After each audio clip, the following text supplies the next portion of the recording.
Hello, welcome to my video on current clamp meters. Today I'm going to be going over the different types of clamp meters and how they work as compared to my other video that talks about electrical testers, kind of goes into how they operate. If you haven't watched that and you're doing basic electrical work, these are a good option and they're a lot less expensive than a clamp meter.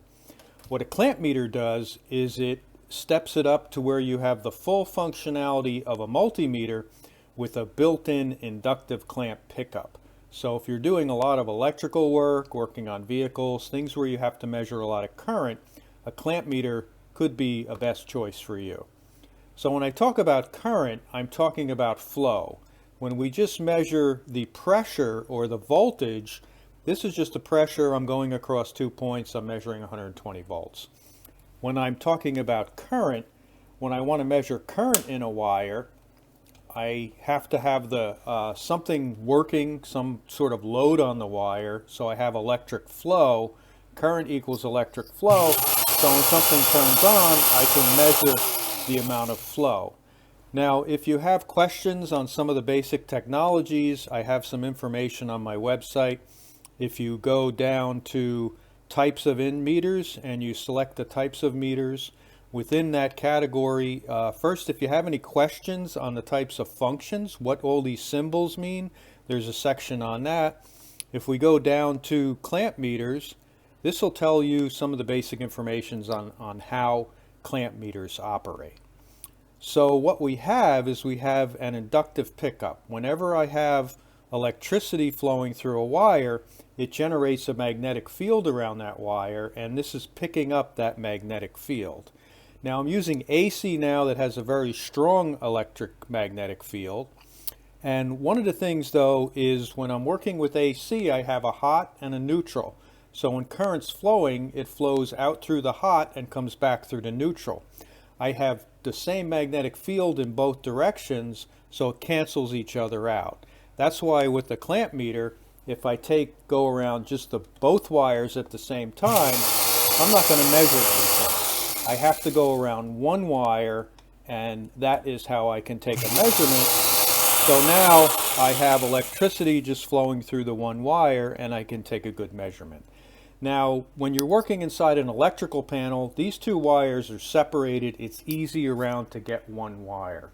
But if you're working out on the outside the wall, on the outlet out, sometimes it's hard to get around one wire. So there's a very common device called a splitter. What the splitter does is I can take my device, unplug it, plug it in through the splitter. Comes in a couple different brands. They're different colors. They're basically the same thing. And now when I plug it in, I can go around one of the coils, and this effectively splits it for me. So now I can take the current measurement, measuring without having to split the wire. Another handy feature is if I'm working with very low currents, there's typically a times 10. So this multiplies the current by 10. If you have low currents, sometimes this can boost it up to where you can take the measurement very solidly. Another thing to look for in current clamps is the size of the wire that you're measuring. If you're working on very large cables, you need a clamp that can get around those cables. If you're working on smaller wires, like this is for 4 to 20 milliamps, this is for smaller DC. If you notice, the size of the clamp opening gets smaller depending on how low a current I'm measuring or how large the wires are.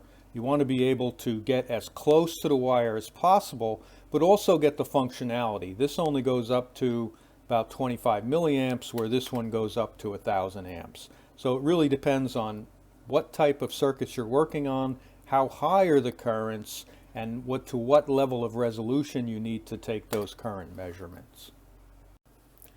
Another thing to consider is whether you're going to do AC only or AC and DC measurements.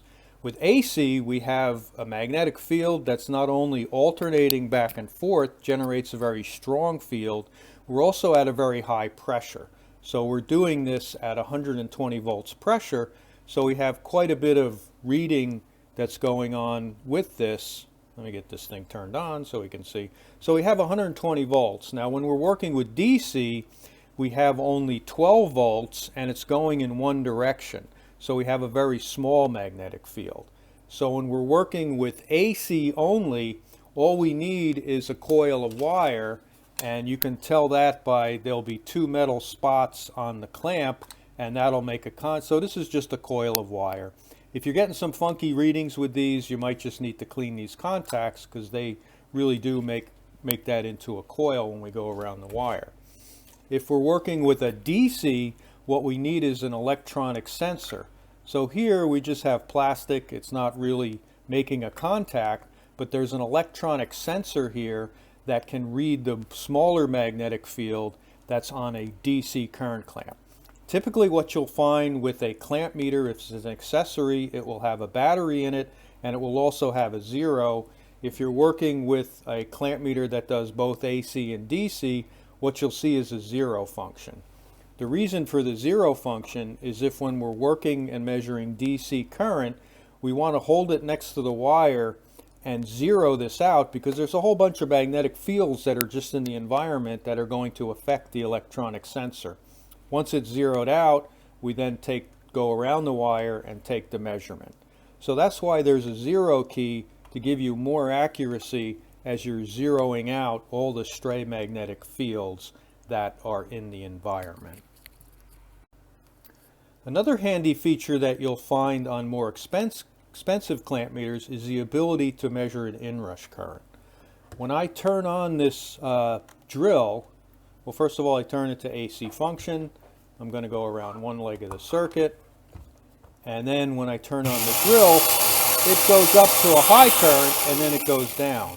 When I hit the inrush, what it does is it acts like a mouse trap, and it waits for the current to come, and then it captures the inrush current or the starting current or the lock rotor current.